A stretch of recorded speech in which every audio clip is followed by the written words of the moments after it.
Hello everybody, welcome back to another episode of Life Stories. My name is Trent and I hope you guys are doing awesome as always. Today we got some stories coming at you from Reddit/entitledparents. So without further ado, let's stop dawdling and get these stories started. Our first story of the day is titled, Entitled Mother Cuts a 20-Car Line and Threatens a Chicken Restaurant with a Racism Suit. Hello, it is I, the guy who provides chicken to the starving populace for a paycheck in these uncertain times. Now that I'm done using big words, I have come to bring another story of my experiences at Chick-fil-A. The background for today's story is that I was working on traffic control. The best way to explain why we need this position is to explain how our drive-thru is laid out. When you come to the restaurant, there's a four-way intersection, like the points of a compass. To the north is the drive-thru exit. To the south is how most people get into the line. To the east is where the line actually starts, and to the west is a road to the parking lot and the rest of the plaza. When the line wraps all the way around the building, we have to keep the cars in the south part of the intersection so that they don't block the cars exiting the drive-thru from leaving. This way, the cars in the drive-thru can pull out of their lane and leave the plaza by either going out the south or west exits. So, on this particular day, it was a surprisingly busy Wednesday evening. At about 6 or 7 p.m., it was during April, so I was wearing a reflective jacket so I could be seen. It was pretty dark. I also had a walkie-talkie for communication, and my mask on, since COVID was really bad during that time in my part of the country. The line was fully wrapped around the building, and the south entrance was backed up pretty far. There were easily 25 cars in line, and probably another 15 to 20 waiting to get into the line at the intersection at the south side. A car was just getting their food at the window and was pulling out of the drive-thru, so I waved them out and stepped out of the road so they could leave. Just as the car reached the stop sign at the end of the drive-thru, I noticed a car was pulling into the west lane near the parking lot. I figured it was going into the parking lot for a mobile order pickup like most of the other cars did, and waved the car in the drive-thru on. Almost instantly after that car pulled out, the car in the west lane with no indication pulled right behind the car at the end of the drive-thru, completely blocking the drive-thru exit. If another car had been right behind the first one leaving, there would have certainly been an accident. The car driver closest to the intersection on the south side was very clearly pissed off about this, and began yelling at both me and the car who had cut the line. I nodded and waved at him to show I knew something was wrong, and he went back to his car, still looking pretty ticked off. My patience was already running pretty thin with this person. They had blocked the drive-thru exit, and as long as the exit was blocked, the line couldn't move forward because no cars could leave, and some other guy was already clearly agitated. So my tone was not the usual cheerful one you would expect from a Chick-fil-A worker when I walked up to the window and signaled for them to pull it down. The driver was a black lady who looked to be in her late 30s. The passenger seat was empty, and the back seat had one young boy in it. He was fiddling away on a tablet. I could hear his squeals of delight and frustration at whatever game he was playing from outside the car. I'm paraphrasing the conversation a little bit, but it went roughly as follows. "Miss, you've just cut the entire line. I need you to go to the end of the line or place a mobile order if you'd like to be served." I pointed to the end of the line, which by now was back to the Lowe's parking lot, almost a block away. She didn't even look before responding with a disgusted sigh. "What line? I don't see a line. Are you going to take my order or not?" "The line is very long, and it stretches way back there, ma'am. Even if you came in from the other entrance, it's plain as day." "I don't give a crap. I got a kid. I ain't got time for waiting in line. You gonna take my order?" I was already fed up with this lady, and I wanted to say some very unflattering things. But then I reminded myself I also like having a paycheck, so I calmed down a little and gave my quiet but firm reply, which I've learned is often the best approach. "Miss, I don't want to embarrass you, but no, I will not take your order and neither will they." I said this, motioning towards the IPOS order takers, who were finishing up the last few cars in front of EMs. "In fact, I'm going to go on this walkie-talkie and tell them not to serve you, and if you stay in the line after that, we have reason to call the police on you for loitering. Sound good?"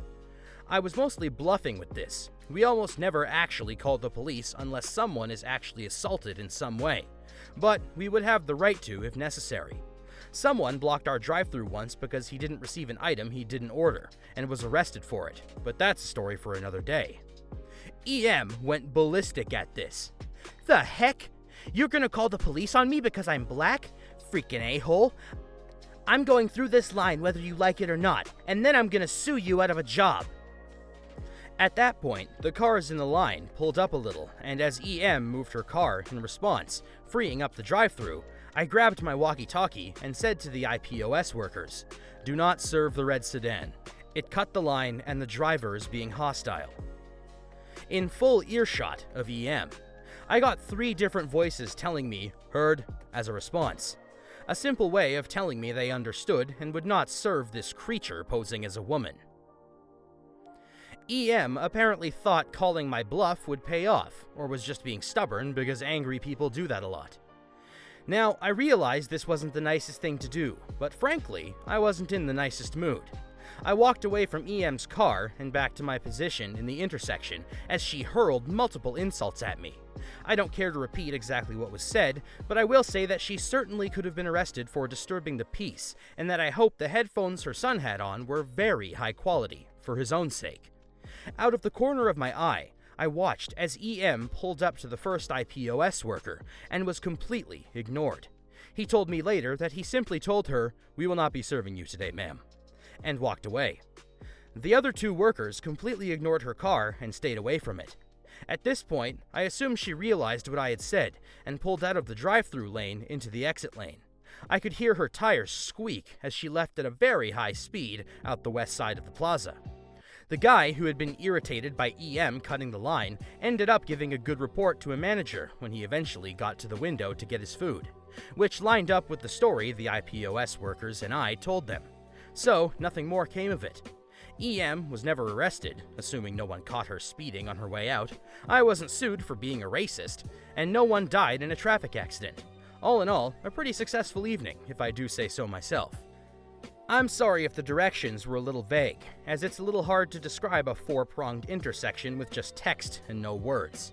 I hope I did a good enough job that you were able to paint a picture in your head. So, I've probably alluded to this in the past, but I live in Canada. We don't have Chick-fil-A up here. Never had it in my life. But after reading all these stories and all the time I've been on this channel, what is the deal with people in Chick-fil-A drive-thrus? It's like that's where all the altercations in the country happen. I don't get it. It's just chicken, man. Moving along, our next story is titled, "Karen Demands Her Meal for Free, but Gets Instant Karma Instead." This story is about my mother. Yes, she is a mega Karen, and unfortunately, I've had to put up with her most of my life. This happened when I was a teenager, around 15. We went out for dinner at a small local restaurant that did all-you-can-eat buffets. I should mention that my mother has long, thick, and curly hair, and she never ties it up. This is important for later. We got our dinner and sat down to eat, and all was going well. I was surprised at how well my mom was doing. By this point, she should have found something to complain about. And then, it happened. She looked down at her plate and said, "Oh my god, look at this! There's a flippin' hair in my food!" Me, knowing exactly what she was doing, "Mom, that's your hair." No, that's not my hair." The way she was talking was obviously dramatized for effect, and she was beginning to get louder and drawing attention from the other diners. She continued to cause a scene and get more irritating, drawing more attention to herself and inadvertently, me. I wanted to sink into my chair from embarrassment. Not long after she started her fake tantrum, the waitress came over to see what the problem was. "How's it all going here? What seems to be the problem?" "There's hair in my food." Okay. Mom, now getting furious at the lack of care from the waitress. "Well then, what are you going to do about it? We deserve to have our meals for free. This is horrible customer service." The waitress, with a smirk across her face, "I'm sorry you're not satisfied with our food. Would you like to speak to the chef?" Mom, looking smug that she thought she won, "Yes, I would." I was confused at this point, not understanding why the waitress didn't seem to care, even though I knew my mom was lying. but it soon became clear why. A few minutes later, a man came out from the back of the store and walked right up to the table, and my mom's face went ghost white and her jaw dropped. The chef was bald. Not balding, but so bald that you could see your reflection on his shiny scalp. "Hi there, how are things this evening? What seems to be the problem?" "Well, there's a hair in my food." The chef, smiling, "I'm sorry to hear that, ma'am, but unless I've miraculously grown a full head of hair on my walk over to your table, you can see I'm very much bald. And, as I'm the only chef working tonight, that is clearly not my hair." My mom was silent. "Is that all for now? I need to get back to work." Without waiting for an answer, he turned and walked back to the kitchen, but not before I mouthed sorry to him as he left. I knew better than to say anything to my mom after seeing this. Rubbing her failure in her face was a bad idea, but I had a smile on my face for the rest of the night. This reminds me of my days working in restaurants when I was younger. We would constantly have people sending their food back because there were apparently hairs in them, and people would sometimes point to me like it was my hair. The hairs were oftentimes black. I don't have black hair. I understand the need to keep things sanitary and completely get it, but jeez. Anyway, that's all the time we have for today's episode, ladies and gentlemen. I want to thank you so much for tuning in to another episode of Life Stories. Don't forget to like, comment, and subscribe for more Reddit content coming your way. My name is Trent, and I hope to see you guys soon.